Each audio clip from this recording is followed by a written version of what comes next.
India Pakistan के बीच 14 सितंबर को Dubai में होने वाले एशिया कप के क्रिकेट मुकाबले पर जमकर सियासत हो रही है। शिवसेना यूबीडी के मुखपत्र सामना में इस खेल को राष्ट्रद्रोह तक करार दिया गया है। साथ ही पहलगाम हमले के जख्म को याद दिलाते हुए इस मुकाबले को सुविधाजनक हिंदुत्व और सुविधाजनक राष्ट्रवाद कहा गया है। अब सामना के इस लेख पर बीजेपी नेता हमलावर हैं। और रहा सवाल, हमारे खेल मंत्रालय ने इसके पूर्व भी स्पष्ट कर दिया है कि जिस मैच में कई सारे देश शामिल होंगे उस मैच में भारत हिस्सा लेगा। अब हमारी दुश्मनी पाकिस्तान के साथ है, अन्य देशों के साथ क्या है? क्या उद्धव ठाकरे ये नहीं चाहते कि अन्य देशों के साथ हमारे अच्छे रिश्ते हैं? उनको भली बात ये पता है, पर घर पे जावेद मियांदाद को बिरयानी खिलाने वाले और ऑपरेशन सिंदूर पर सवाल उठाने वाले ये कैसे समझेंगे? इनको तो ओछी राजनीति करनी है। और हमारी साहसी सेना ने ऑपरेशन सिंदूर के माध्यम से पाकिस्तान को पाठ सिखाया। अब हमारी क्रिकेट टीम इसका दूसरा अध्याय पूरा करेगी, पाकिस्तान की टीम को पूरी तरह से हरा करके भारत का नाम ऊपर उठाएगी।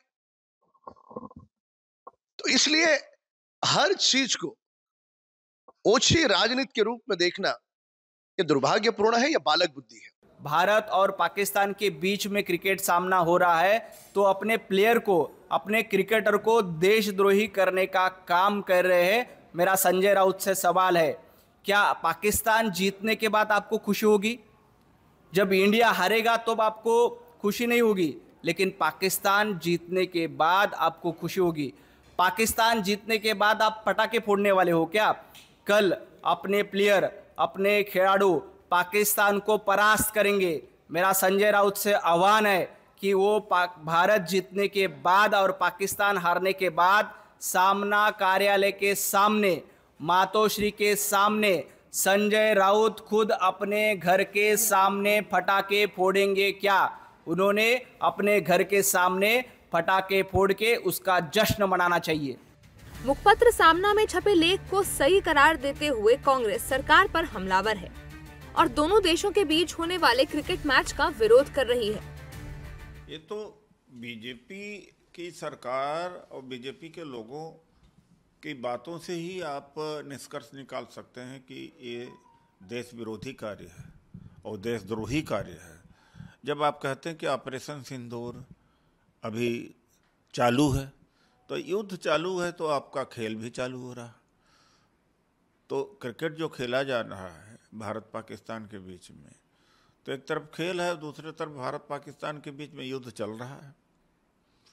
और दूसरी बात है कि मोदी जी ने कहा था रक्त और पानी साथ नहीं बहेगा, अब तो रक्त और पानी साथ भी बह रहा है। देखिए, भारतीय जनता पार्टी के लोगों के में, उनकी रगों में कभी ऑपरेशन सिंदूर का सिंदूर बहता है, ऐसा कहते हैं प्रधानमंत्री जी, और कभी उनकी रगों में व्यापार बहता है। अगर उनकी रगों में खून बह रहा होता तो ऑपरेशन सिंदूर से पहले जो हमारी माताएं और बहनें बेवा हुई हैं, और स्वयं प्रधानमंत्री जी की जो डायलॉग बाजी है कि खून और व्यापार साथ नहीं चल सकता, खून और पानी साथ नहीं बहेगा, तो क्या प्रधानमंत्री जी खून और खेल साथ चलेगा? भारत और पाकिस्तान के बीच एशिया कप 2025 के महामुकाबले को लेकर मिलीजुली प्रतिक्रियाओं का दौर चल रहा है। हालांकि क्रिकेट फैन इस मैच को लेकर खासे उत्साहित हैं।